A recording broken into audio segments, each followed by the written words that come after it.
Hi, I'm Rizafareen, and in this video, we'll have a look at the various scenarios where signals are sent to a running workflow execution and how you can utilize a platform like Orkes Conductor for controlling workflow executions in real time.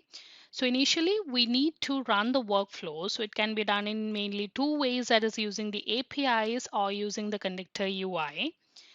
So if it is using the Conductor UI, from your Orkes Conductor console, navigate to the Run Workflow option, choose the workflow name, the required versions, input parameters, and the other configurations, and then click on Run Workflow, and this instantly creates a workflow execution.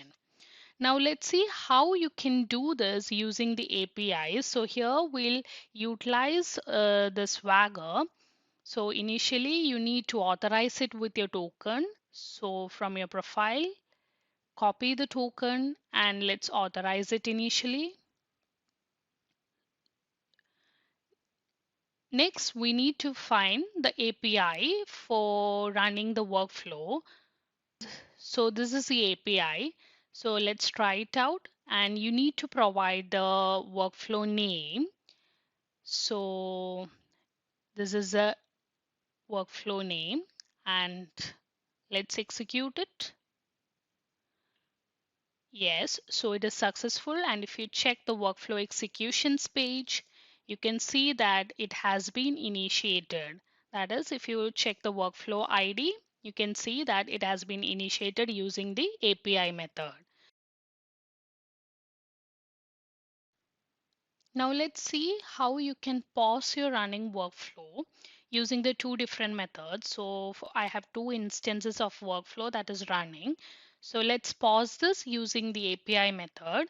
And this is the API for pausing the workflow.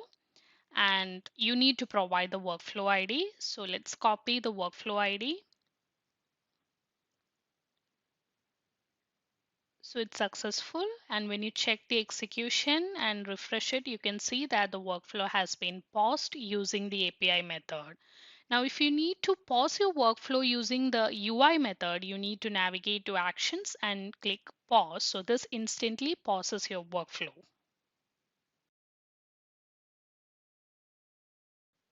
Now let's look at the ways to resume the pause workflow. So using the API, so if you navigate to the Swagger, you can find the API to resume the workflow. And here also you need to provide the workflow ID. So let's provide the workflow ID. And you can see that it has been successful. And if you check the execution, let's refresh this. You can see the workflow has been resumed. Now, if it is from the UI method, you need to navigate to Actions and click Resume, and this would instantly resume the workflow execution.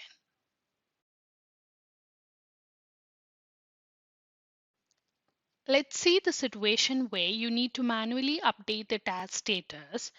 So using the API method, so this is the API to manually update the task status, and for this you need to provide the workflow ID, the task reference name. So we are manually updating this, and the task reference name is this. And the status, let's say to complete it and then execute. So you can see that it is successful. And if we refresh the execution, you can see that the task status has been updated manually using the API method. And if you want to use the UI method, from the workflow execution page, click on the task, and from the summary under update task, select the status as completed and click on update, and this would instantly update the task status. Okay, now let's say your application has failed due to any scenarios and you need to retry the workflow from the failed task. You can use this API. So for this, you need to provide the workflow ID. So let's provide the workflow ID and execute it.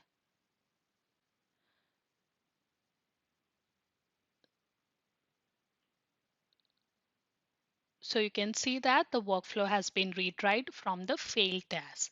And in the conductor UI method, you need to navigate to Actions and retry from failed task. So this instantly retries the workflow execution from the failed task.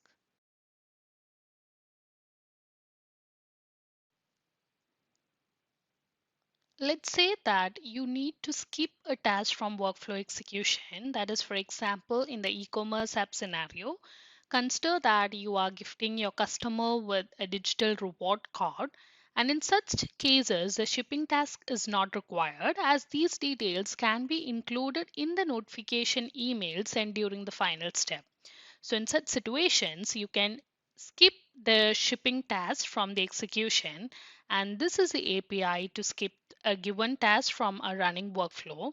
So let's try it out. You need to provide the workflow ID and also the task reference name. So this is a workflow to be skipped. And so let's provide the task reference name. And you can also modify the task input and output details according to your workflow requirements. So I'm not modifying anything. So let's leave it blank and let's execute it. So it's successful. And so if you check the workflow execution, you can see that after the payment task, the shipping task has been skipped and the workflow has moved to the next task, that is notify users. So once the users are notified, the workflow would be completed.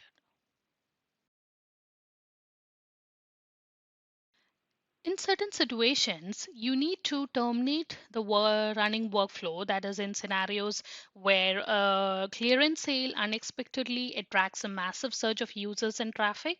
So, your inventory is depleted to the point where no stock is left for sale. So, in such situations, you can temporarily terminate the workflow execution. And this is the API for terminating the workflow. And you need to provide the workflow ID. So let's provide it, and you can also provide a reason, that is sale completed or something, so which let the people know that why the workflow is terminated. And if you execute it, you can see that if you refresh it, you can see that the workflow has been terminated with the mentioned reason.